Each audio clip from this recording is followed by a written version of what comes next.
네, 안녕하십니까, 이승석입니다. 2시 영상을 통해서 또 찾아뵙습니다. 일요일입니다. 날씨가 오늘 좋네요. 어제 좀 다소 새벽에 좀 비가 조금 약간 내리더니 날씨가 좋아진 것 같습니다. 집에만 있긴 좀 그렇죠. 저도 빨리 영상 올리고서 나가서 운동도 좀 하고 하려고 합니다. 또 건강해야지, 또 돈도 벌고, 또 돈도 벌어야지. 돈을 버나? 돈을 벌어야지 건강해지나? 돈을 벌어야지 스트레스가 없으니까 건강해지겠죠. 자, 오늘은 좀 영상을 2차 전지 쪽을 좀 소재로 해서 만들어 봤습니다. 2차 전지 요즘에 좋은 얘기들이 많이 들리는데 2차 전지주 일단 많이 올라왔습니다. 저 역시도 2차 전지에 대해서 그동안 10월 달에는 상당히 강조를 했던 섹터인데 최근에는 제가 좀 약간 한 발 뺐다가 지난 금요일 날 마감 영상에서 제가 그랬죠. 2차 전지 저는 다시 들어갑니다. 이렇게 아예 선전포고를 했습니다. 자, 2차 전지 어떤 포인트를 보고도 투자를 해야 되는지 자세히 분석할 테니까요. 이제부터 시작합니다. 영상 보시면서 구독, 좋아요, 알림 설정까지 하시면 간편하게 알림을 보실 수 있겠죠. 자, 이제부터 시작합니다.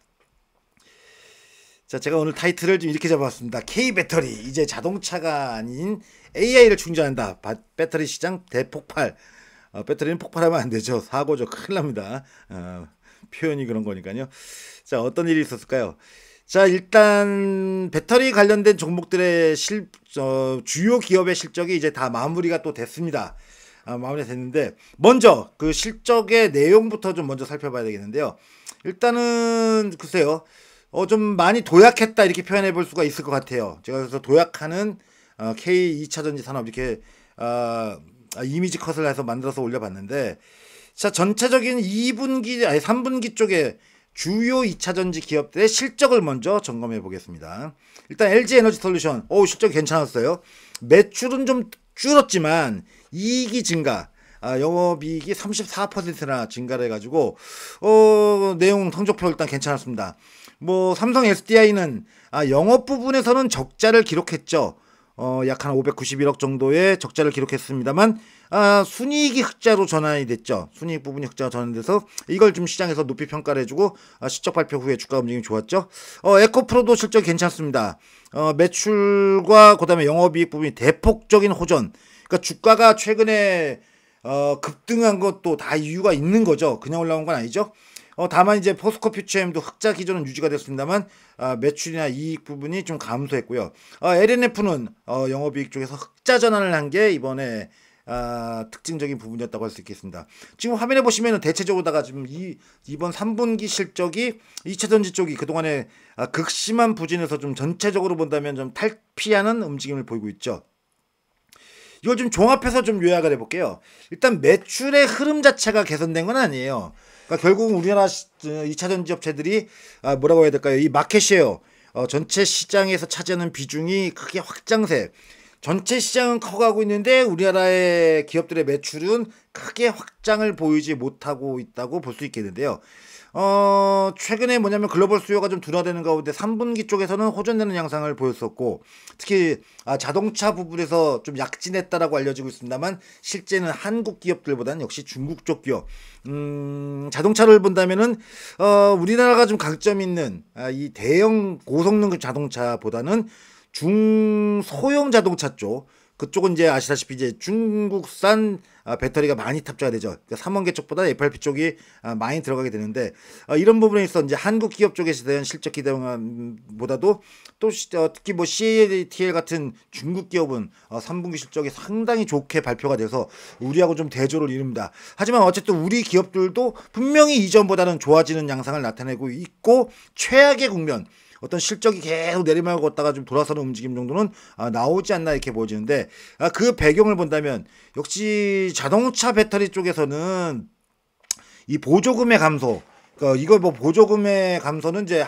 우리나라만 그런 게 아니라 이제 미국도 그렇고 유럽도 그렇고 전체적으로 전 세계가 지금 현재 전기차에 주는 보조금을 줄이고 있는 상황이죠. 이거는 이제 뭐냐면 자동차 판매에는 좀 부정적이고, 특히나 자동차의 판매 단가가 높을수록은 그 충격이 좀 있겠죠. 이쪽보다는 역시 ESS 쪽입니다. ESS가 전 세계 지금 2차전지에서 산업에서 차지하고 있는 비중이 약 한 10% 내외 정도뿐이 안 됩니다. 대부분 이제 자동차가 가장 큰 매출 비중을 차지하고 있고, 소형 배터리, 우리가 이제 뭐 핸드폰이라든지 뭐 노트북, 태블릿 PC 등에 탑재되는 배터리의 비중이 약 한 5% 내외, 뭐 그 정도예요. 그 정도고, 아직은 ESS 자체도 전체 배터리 시장에서의 매출 비중은 글로벌 단에서 10%뿐이 안 됩니다.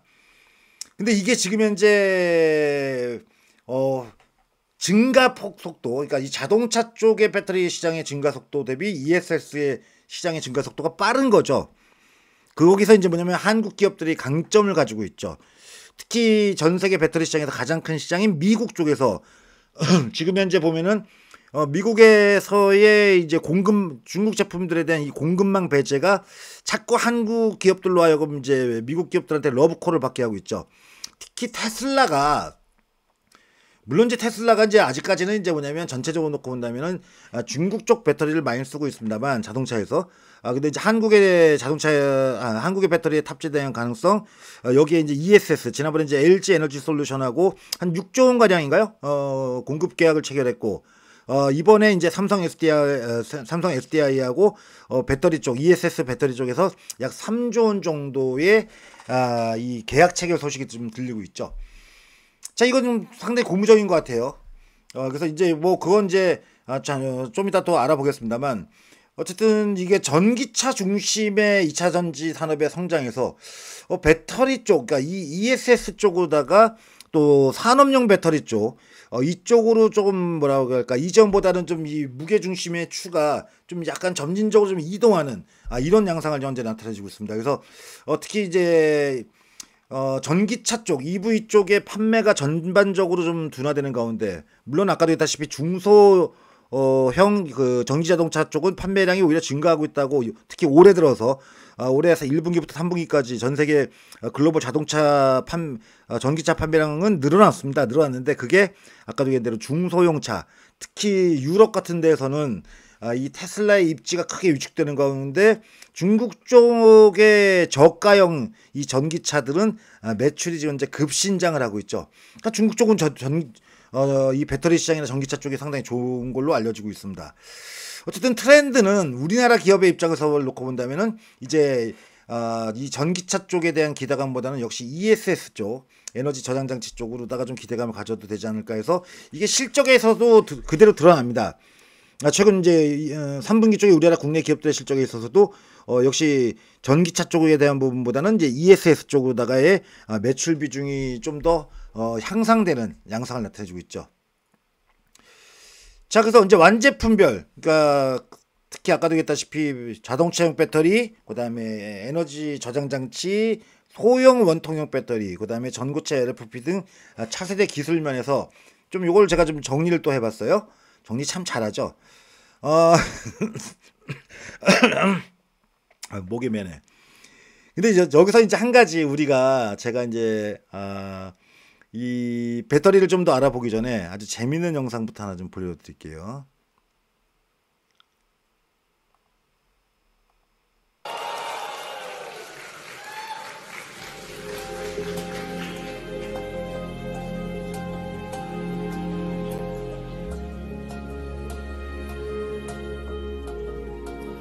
某种角度，我想先郑重的向对他说一声对不起啊。这个我希望这是最后一次艾伦来证明他是。 자, 이 영상이 이제 뭐냐면은 중국의 이게 따끈따끈한 소식입니다. 어제 토요일날 오전에 이제 이게 공개된 영상인데, 중국의 샤오펑이라는 이제 전기 자동차 업체가 있습니다. 근데 얘네들이 예전에 좀 뻥도 좀 많이 쳤었어요. 실제 뻥을 좀 많이 쳤는데, 얘네들이 이 휴머노이드 로봇을 지금 현재 준비 중에 있는데, 이게 2세대 이름이 아이언입니다. 그래, 이름도 좀 아이언맨에서 따온 게 아닌가 싶은데, 어쨌든 아이언 2세대 모델을 내놨습니다. 근데 지금 놀라운 거는, 아까 저기서 잠깐 다시 한번 볼까요? 걸어 나온 동작입니다. 자, 이거를 가지고 이런 얘기가 나온 거야. 이거 딱 처음에 공개되자마자, 여기서 공개되자마자 뭐냐면은 요게 굉장히 중요하죠. 옛날에 로봇은 이렇게 걸었죠. 이게 발바닥이 뜩 이런 식으로. 근데 얘가 이렇게 돼가지고 이렇게 가죠. 이렇게 돼서 이렇게 가죠. 이게 대단한 거예요. 이게 굉장한 겁니다.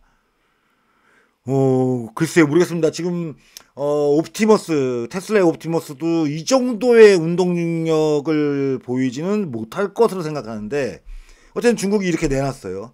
그래서 이걸 공개했더니 뭐냐면, 야, 사람이, 로버트 인양 옷 입고, 안에 들어가서 여자가 들어가 있다, 이 안에.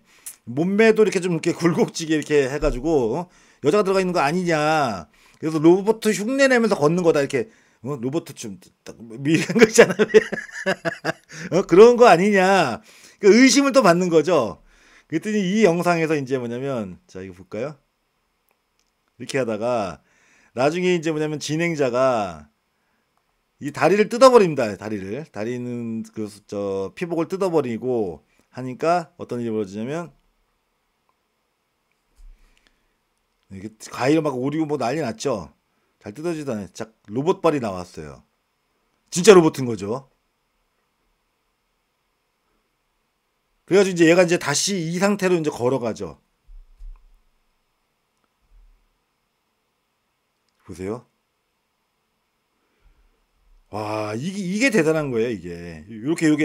요렇게 방향을 트는 거. 방향을 틀잖아요, 지금 방향을. 우리 보통은 걸어갈 때 발을 이렇게 방향 틀 때 이렇게 발바닥이 이렇게 벌어지면서 이렇게 가잖아요. 그죠? 그거를 지금 하고 있는 거예요. 그 운동 능력을. 그러니까 일직선을 걷는 게 아니라 방향을 트는다는 거죠. 이 방향을. 이 센세이션이에요. 지금 제가 봐도. 그러니까 휴머노이드 로봇의 기술이 굉장히 발달되어 있는 거죠. 물론 얘가 물론 AI 기반입니다. 그러니까 우리가 요즘에 이거를 좀 아셔야 돼요. 이거 뭐 2차 전지 얘기하다 이제 자꾸 이제 또 이 로봇으로 갔고 AI로 갔는데 여러분들 이거는 좀 아셔야 됩니다. AI 산업이 그동안은 말 잘하는 똑똑한 앵무새였어요. 어떻게 본다면 이렇게 표현하는 게 맞을 거예요. 말 잘하는 똑똑한 앵무새. 이렇게 표현하는 게 딱 적절할 겁니다. 그러니까 우리가 지금 이제 저도 사용하고 여러분들도 일부 쓰시겠죠. 오픈 AI의 챗 GPT는 말 잘하죠. 그 똘똘해요. IQ가 뭐 사람을 따진다면 한 140 정도 된다고 하죠. 그러니까 뭐 천재는 아니어도 똘똘한 거지. 그다음에 이게 정리를 잘하지, 정리를. 그러니까 이제 막 여기저기 뒤지고 인터넷 검색하고 해서 딱 그걸 이제 끄집어내 가지고서 정리로 해달라면 정리해주고 하는 역할을 하죠. 그러니까 근데 대신 남이 얘기한 거를 물론 생성형이라고 해서 생성을 해주지만 지능과 사고의 AI는 아니잖아요, 솔직히. 어쨌든 간에 그랬던 AI가 이제 이전의 AI는 그러면 생성형이란 말이죠. 그냥 생각을 만든다. 생각을 만든다면 이제는 뭘로 넘어가냐? 피지컬 AI로 넘어가고 있습니다. 이게 굉장히 빠른 속도예요. 일로 넘어가는 속도가 지금 굉장히 빨라요. 피지컬 AI로 넘어가죠. 피지컬 AI가 뭐냐? 말 그대로 이제 컴퓨터 속에 들어가 앉아가지고서 이 짱구만 굴리던 애가 바깥으로 나오는 거죠. 걸어가고 굴러가고 그다음에 또 뭐가 있을까요? 날아가고 막 이런 거를 하는 걸로 바뀌는 거죠. 피지컬 즉 몸이 생기는 거죠. 그야말로 몸이. 그게 대표적으로 이 휴머노이드. 그다음에 자율주행차, 완전 자율주행차. 이거 이쪽하고 또 뭐가 있을까요? 뭐 드론 같은 경우도 있을 수도 있겠고, 그다음에 산업 현장에서 풀 오토매틱 생산 라인 뭐 이런 것도 있을 수 있겠고요. 이제 실직형으로 이제 나오는 거죠. 실직형으로 나가는 겁니다. 근데 이 생성형이 나온 지 얼마 안 돼 가지고 일로 넘어가는 속도가 굉장히 빨라지고 있다는 게 주목할 부분이겠고, 우리가 이제 하나 아셔야 되는 게, 우리 투자자분들이나 우리 시청자분들이 아셔야 되는 게 뭐냐면, 이 AI는 훈련을 해야 돼요. 훈련을 계속. 이제 뭐 슈퍼컴퓨터 같은 거한테서 데이터를 받아가지고 훈련해가지고 또 그거를 해가지고 또 지 몸에 축적된 데이터를 다시 그쪽에 네트워킹을 통하든 아니면 뭐 충전기를 여기다 꼽든 뭐 해가지고서 그걸 결과치를 주고 또 다시 오류를 잡고 또 훈련해야 돼요. 지금 그 훈련 중이에요. 다 로봇가. 그 다음에 풀 셀프 드라이빙. 그러니까 지금 테슬라도 FSD를 출시한다면서 조금씩 늦어지고는 있습니다만 어쨌든 지금 계속 테스트, 이 훈련을 하고 있습니다. 훈련을. 왜? 우리가 아기 때 이 막대기 같은 거는 연필 같은 거 있으면 뭐부터 하죠? 입에 넣죠. 일단 입에 넣어봅니다. 먹는 거면 먹고 아니면 에페이 이러는 거. 그게 훈련이에요. 일종의. 백지 상태의 머릿속에서 애기가 본능적으로 이제 뭐냐면 뭐 우유를 모유를 먹고 뭐 분유를 먹으니까 입으로 먼저 가져가는 거죠. 그러면서 이게 맞냐, 먹는 거냐 아니냐 이런 것부터 시작해서 감촉부터 해서 다 테스트를 하면서 성장을 하게 되는 거죠. 그 똑같아요. 그런 구조가. 이렇게 보시면 됩니다. 지금 이 로봇이 굉장히 빠른 속도로 발전하고 있어요. 제가 늘 얘기하지만 이게 아마 곧 상용화 될 거고, 여기에 이제 뭐냐면 한 가지 전에도 설명드렸죠. 원통형 배터리가 이렇게 들어갑니다. 원통형 이렇게 배터리가 들어갑니다. 이 고성능 배터리가 들어가야 돼요. 이거에 가장 대장격이 누구냐면 한국의 삼성 SDI, 그 다음에 LG 에너지 솔루션입니다. 물론 일본 기업이 있어요. 일본 기업이 변수긴 합니다만 어쨌든 간에 우리나라가 이쪽에서는 강점을 가지고 있다. 이것도 하나의 이제 성장 모델이 된다고 이전에 되겠죠. 물론 이제 오늘의 주제는 이제 2차 전지긴 합니다만 뭐 이런 것도 미리 좀 알아두시면 되겠죠. 그래서 저는 휴머노이드 로봇 관련된 우리나라 기업 중에서 일부 저는 선별적으로 아직 이게 전체적으로다가 본다면 휴머노이드 로봇하고 물론 이제 부품을 공급하거나 뭐 관절 쪽에 모터니 뭐니 뭐 등등 나름의 기술력을 가지고 이쪽 산업에 참여하고 있는 로봇 기업들이 많습니다만 결국은 그걸 완성형 모델로 만들 수 있는 우리나라 기업체가 몇 개나 되냐 이걸 놓고 본다면 몇 개 안 되죠. 굉장히 대표적 로보티즈가 가장 대표적인 기업이고, 그다음에 레인보우 로보틱스도 현재 진행을 하고 있다고는 알려지고 있습니다. 뭐 삼성전자가 지분 전체 지분의 한 30% 이상을 투자를 하고 있죠. 근데 로보티즈 같은 경우도 LG전자나 이런 기업들이 투자를 하고 있어요. 대기업군들이 다 투자를 받고 있는 기업들입니다. 그래서 잘 봐야 될 문제죠. 자, 그럼 다시 2차 전지로 넘어가도록 하겠습니다. 자, 어쨌든 간에 그런 부분에 있어서 완제품별 세부 구조를 보면 이제 자동차 배터리가 있겠고 ESS형 배터리, 이거 얼굴을 제가 잠깐 뺄게요. 잘 보이시라고 제가 하는 저의 배려입니다. 어디 갔냐? 자, 빼고 소형 원통형 배터리, 이게 이제 아까 휴머노이드 로봇 같은 거예요. 이게 요즘 서서히 출하량이 증가하고 있고, 요게 그 다음에 저는 전에 얘기했죠. 테슬라하고 삼성전자하고 이재용 회장하고의 요즘 관계를 본다면 이쪽 앞으로 옵티머스, 그러니까 테슬라의 휴머노이드 로봇의 배터리 과연 삼성전자를 배제시킬까? 안 그럴 것 같아요. 이번에 ESS 납품한 것도 그렇고,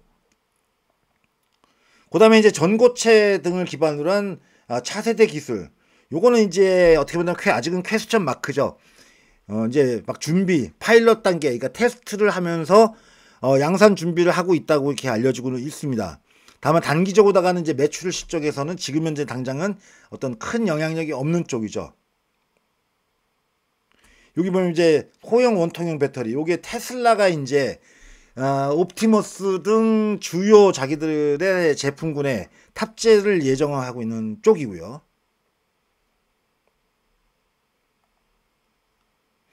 그래서 지금 전체적으로 놓고 본다면 3분기에 국내 2차 전지 기업들의 실적 발표를 통해 가지고 스워트 분석, 그러니까 이제 네 가지, 그러니까 강점, 약점, 기회 요인, 위험 요인, 이렇게 네 가지로 우리가 이제 뭐냐면 뭔가 개발 사업을 하거나 원래 분석을 할 때 이 스워트 분석을 자주 합니다.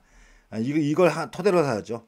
강점은 이제 뭐냐면 지금 우리나라 기술력 수준은 좋은 건 맞죠. 2차 전지 쪽에서 지금 또 뉴스에 나왔죠. 우리나라 뭡니까, 그 배터리 기술을 갖다 인도로 빼돌리려고 한다, 뭐 또 중국으로 다 어디로 빼돌린다. 그러니까 그만큼 기술력이 좋으니까 자꾸 이놈들이 와서 껄끄적 하면서 막 돈으로 유혹하고 뭐 해가지고 배터리 기술 빼가려고 하는 거죠. 뭐 이전에 극심했었던 것 중에 하나가 지금 현재 뭐였냐면 예전에 뭐였죠, 저 디스플레이 쪽, 그다음에 반도체 쪽, 그다음에 그 이전엔 조선 쪽, 한국의 뭐 대우조선해양이나 뭐 현대중공업이나 뭐 삼성중공업에서 있다가 은퇴한 퇴직자를 대상으로 해가지고서 네가 한국에서 받았던 연봉의 3배 줄게, 우리나라에 와서 일해라, 다 일해서 한 다음에 발로 뻥 차고, 그 양반들, 그분들 심정은 이제 이해가 됐죠. 돈 많이 주는데 가는 거 좋죠. 근데 그러놓고서 이제 뭐냐면 토사구팽이죠, 그야말로. 그게 지금 2차 전지에서도 비일비재하게 일어나고 있습니다. 오늘 일요일날 아침에 나온 뉴스 보면은 중국이 HBM3까지 도달했다라고 이렇게 얘기하면서 HBM 반도체 기술력 차이가 이제 2에서 3년 정도로 좁혀졌다. 이거 굉장히 위험스러운 거죠. 이것도 제가 볼 때는 뭔가 또 하여튼 뭐 중국 애들 기술력 빼가는 거 이걸 어떻게 막을 수도 없고 내가 가서 자경단을 조직해가지고 그걸 갖다가 커버 칠 수도 없고 참 답답합니다. 참 그 좋은 기술 개발해가지고 비싼 돈 들이고 노력과 열정을 담아가지고 했는데 그런 식으로 뺏기다니. 어쨌든 뭐 그건 그거고 우리 또 투자를 해야 되니까. 약점 요인은 역시 아직도 우리나라는 이제 고비용 구조죠. 전체적으로 본다면 이전보다는 많이 나아졌다고 하는데 역시 중국에 비한다면은 왜냐면 중국은 소재부터 시작해서 완제품까지 수직 계열화가 되어 있는 경우가 많고요.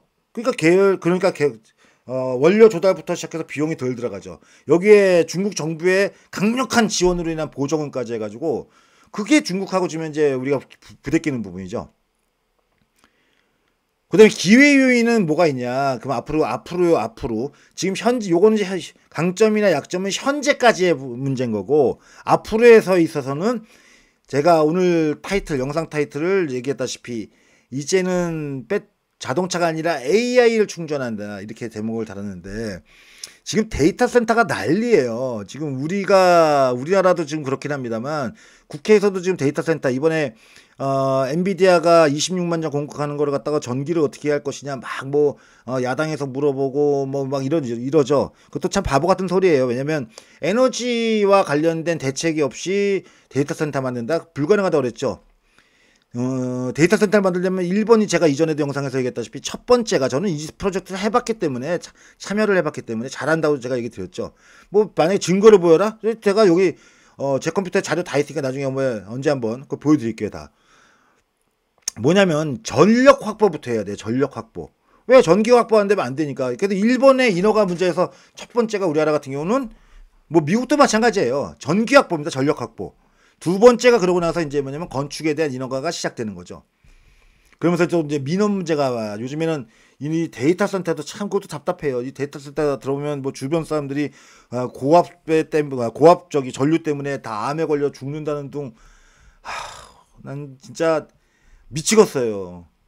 물론 그거를 잘 단속을 해야 되겠죠. 그런 전자파 같은 것도 단속하고 해서 피해가 없게끔 해야죠. 아주 근거가 없다고는 할 수 없겠습니다만 무조건적으로 그런 것만 들어오면 혐오 시설로 해가지고서 이게 꼭 필요한 시설까지도 플랜카드 붙여서 수소연료전지 발전소 같은 경우는요. 수소연료전지는 LNG 파이프를 이렇게 수소, 그러니까 LNG 천연가스의 분자식이 여기서 또 뭐 엄한 얘기로 넘어간다. 어쩔 수 없어요. 이것도 연료전지도 2차전지하고도 연관이 있습니다. 왜 그러냐면 연료전지도 만들게 되면 그걸 에너지를 보관해야 되는 ESS가 들어가요. 그 다음에 요즘에는 데이터 센터에서 자체적인 그 비상발전을 2차전지 아니다.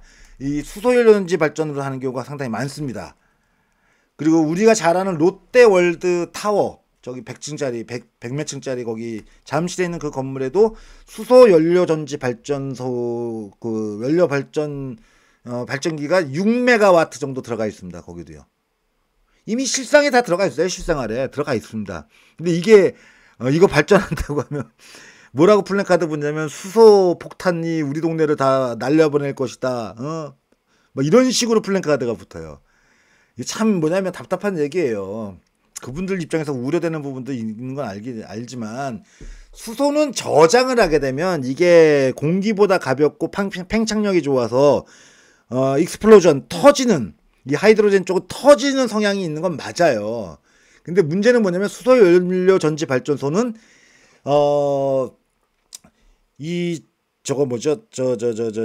수소를 탱크에 담아놓고 쓰는 게 아니라 그 천연가스의 분자식이 NH4예요. 그러니까 질소와 수소 4개로 연결되어 있는 겁니다. 그럼 여기서 이거를 분류기 그 기계에 통과를 시키면 여기서 질소는 나가고 H4가 요것만 남아요. 요걸 가지고 이제 전해질을 통과하면서 전해질 물질을 통과하면서 전력을 발생시키는 그런 구조인데, 그러니까 관을 꽂으면 바로 분류돼 가지고 수소는 수소대로 질소는 따로 빼고 이런 식으로 되게 돼 있어요. 이런 식으로. 응? NH4가 아니라 CH4구나. CH4. 참 죄송합니다. CH4입니다. 그 탄소가 이제 나오고 이렇게 돼 있는데 착각. NH4는 저거구나. 저 암모니아 그쪽이고요. 그러니까 이거를 가지고서 터진다, 폭탄한다. 제가 맞나 모르겠다. CH4 맞을 거예요, 하여튼. 터진다고 얘기를 하면은 말이 안 되는 거예요. 터진 게 아니라 관을 통과해 가지고서 나가서 바로 해 가지고서 그다음에 최종적으로 이제 물이 부산물로 물이 나오죠. 근데 요즘에는 이제 데이터 센터까지도 이제 뭐냐면 이거를 혐오 시설로 해가지고 민원이 아주 난리죠. 이게 법이 잘못된 것도 있긴 있어요. 이거를 갖다가 고압선을 매립할 경우에 깊이해야 되는데 20cm인가? 뭐 같은 그 깊이가 굉장히 낮아요. 그 법적 요건을 좀 강화할 필요는 있는데 어쨌든 간에 지금 어쨌든 AI ESS 장치가 굉장히 많이 쓸 수뿐이 없게 되어 있어요. 지금 현재 엔비디아도 모든 자기들이 관련된 그 전기 발전 분야에 있어서는 이 ESS를 넣겠다라고 얘기를 하고 했어요. 최근에 발표한 겁니다. 그래서 미국의 기업들 중에서 뭐냐면 이것도 전에 영상에 제가 그 녹화를 했었습니다. 미국 기업 중에서 최근에 가장 한 달 사이에 급등했던 종목 중에 하나가 플루언스 에너지라고 얘가 미국에서 ESS를 만드는 회사입니다. 물론 걔네들은 배터리를 자체적으로 만들지 못해요. 배터리를 납품 받아가지고 특히 삼성 SDI하고 연계된 회사입니다. 이걸 받아다가 삼성 SDI하고 연계되어 있는 회사예요. 배터리를 받고 그 다음에 거기서 자기들이 조립해서 ESS 장치를 만드는 회사예요. 지금 테슬라도 ESS를 만들죠. ESS를 만들다 보니까 메가블록이라고 ESS 장치를 만들다 보니까 이제 그거에 대한 관련된 배터리를 한국으로부터 조달받고 있는 거죠. LG 에너지 솔루션, 삼성 SDI 쪽으로다가.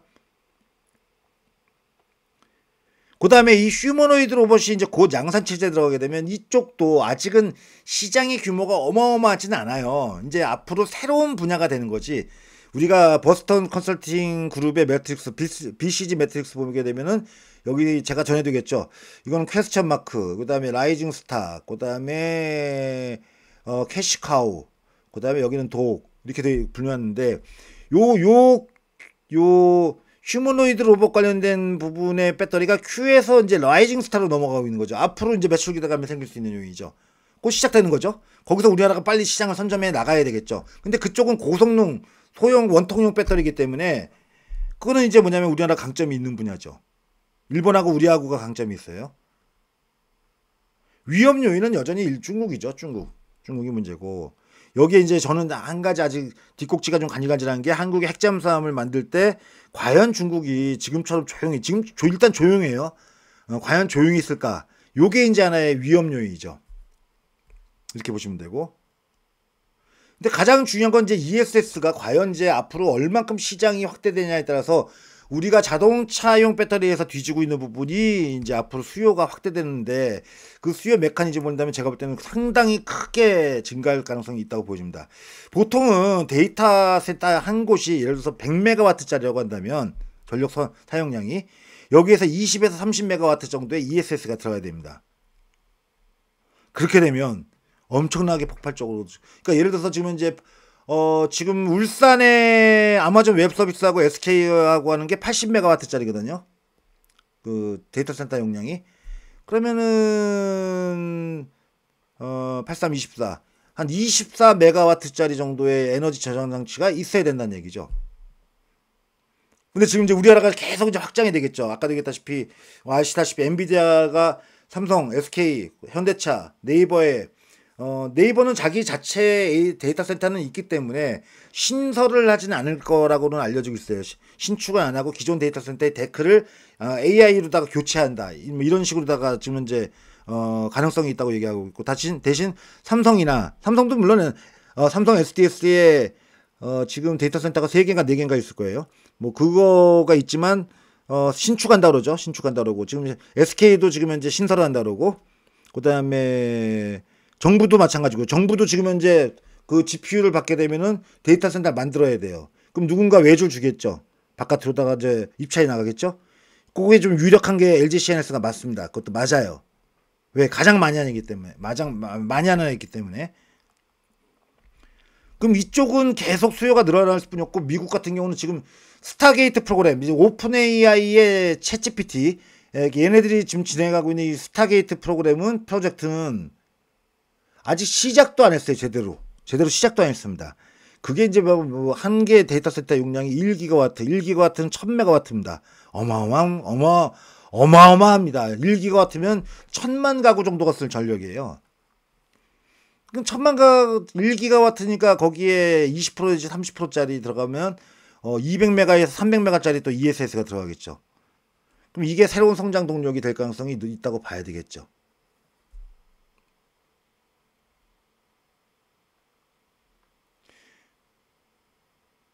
결론적으로 얘기해가지고서 지금 이제 자동차에서는 우리가 뒤처지고 있는 게 아직도 맞습니다. 물론 이제 고성능차, 그 다음에 중국에 대한 공급망 배제 때문에 테슬라 같은 경우도 한국 쪽에 자동차 배터리를 쓰려고 하는 시도를 하고 있어요. 거기다 내년도에 테슬라에서 이제 고성능 자동차가 나오고 뭐 하면은 한국 쪽하고 좀 업무 어떤 제휴가 좀 강해질 거로 이렇게 보여집니다. 그래서 지금은 자동차에서 어쨌든 간에 한국 기업의 입장입니다. 한국 기업의 글로벌 단에서는 아니고 자동차에서 전력하고 로봇 쪽으로 좀 기본 축이 좀 바뀌고 있다. 한국 기업은. 우리 지금 ESS에 아주 지금 현재는 집중적으로 포커싱을 하고 있죠. 기업들이. 그 다음에 단기적인 조정, 중기는 회복, 장기는 제도의 가능성은 충분히 있다고 보여집니다. 그만큼 세계 시장의 판도가 이제 전기 2차 전지에서는 그동안은 EV 전기차 쪽에서 ESS의 시장 규모가 더 크게 늘어날 가능성이 높다 보니까 그러면 이제 앞으로도 이 저비용 저사양 대신 내구성이 좋은 LFP 쪽으로 갈 거냐 계속. 아까 또 내가 LFP를 FRP라고 하죠. 완전 헷갈려요. 또 이해하시면 합니다. 또 이름 잘못 얘기하면 또 바로 댓글에 올라오지. LFP. 아니면 전고체 쪽으로 삼원계에서 전고체 쪽으로 우리나라가 이제 그쪽으로 지금 이제 이동을 하고 있는데 그게 이제 기술 패권의 어떤 분기점에 도달했다. 여기서 우리나라가 한 단계 치고 올라가려면 조선업종이 보여준 대로 조선업종이 그 비용 단가에 가진 컨테이너나 상선 그다음에 벌크 이런 쪽에서 우리는 고부가 산업 쪽에 고부가 조선 선박 쪽으로 다 집중을 했죠. 뭐 아시다시피 이제 유조선 중에서도 저거 뭡니까 저 천연가스 LNG선 뭐 이런 거하고 그다음에 세빙선 기능이 포함된 거 뭐 이런 쪽에 우리는 집중했죠. 그게 어느 정도 먹히고 있죠. 지금 현재 전 세계 조선 시장에서의 비중은 중국이 지금 무려 70% 차지해요. 배를 선박 제조하는 거였어. 한국이 7% 뭐 그 정도 그냥 안 돼요. 그게 좀 대중성 있는 제품에서 한국이 다 개발리고 있는 거죠. 지금 2차 전지가 그래요. 2차 전지가 인정할 건 인정해야 됩니다. 그러니까 전기차 쪽에서는 아주 발리고 있죠. 개발리고 있죠. 그럼 새로운 성장 동력은 역시 ESS 쪽인데 전제는 아까도 했다시피 전 세계 2차 전지 시장에서 규모가 10%뿐이 안 되는데 이게 늘어나고 있어요. 점차. 그 다음에 굉장히 빠른 속도로 전 늘어날 거라고 봅니다. 그러면 이쪽은 제가 볼 때 앞으로 좋아질 거라고 봐요. 좋아질 거라고 봅니다. 다만 이제 2023년도 4년도 때에 그런 주가 움직임을 기대하냐를 놓고 본다면 지금은 그건 아닌 것 같아요. 우선적으로다가는 뭐냐면 이게 구조적으로 그 다음에 또 성과가 더 나와야 돼요. 성과가 우리나라가 좀 성과를 좀 더 내줘야 됩니다. 뭐 가장 지금 현재는 저는 최선으로 주는 삼성 SDI예요. 삼성 SDI. 왜냐면 얘네들은 이제 아무래도 중국하고 직접적인 마찰도 좀 적은 쪽이고 ESS하고 소형 배터리 쪽에서는 워낙 강점이 있고 뭐 LG 에너지 솔루션도 좋고요. 뭐 우리나라 국내 뭐 1위 기업이고 그런 부분에서 기술력도 좋고 그다음에 시장이 상당히 지금 다변화되고 있다. LG 에너지 솔루션은. 그다음에 뭐 아시다시피 이제 뭐 소재 쪽에서야 LNF 좋죠. LNF 좋고 실적도 좋아졌고 흑자 전환됐으니까 실적이 턴어라운드 됐고 그 다음에 에코프로 BM 좋고 그 다음에 이제 전고체 쪽 관련된 종목들 요쪽이 어떻게 본다면 유망할 수 있다고 봐야 되겠죠. 그렇죠?